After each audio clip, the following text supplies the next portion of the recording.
ওনারা মেহমানের কল ওনারা কথাবার্তা হওয়ার ওনারা শান্ত হয়ে বইরুন অনেকে আর বাগাতের নতুন এক্সিলেন্সি আর মাঝে উপস্থিত হইয়ে আর মাঝে হাজির হইয়ে আর আন্তরিক মুবারকবাদ জানাই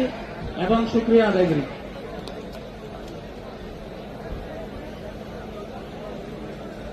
আচ্ছা তুই হলে পারে দেন আচ্ছা ওই দিকে চিপের কাছে যান ওই কাছে দিয়ে দেবে যে বলুন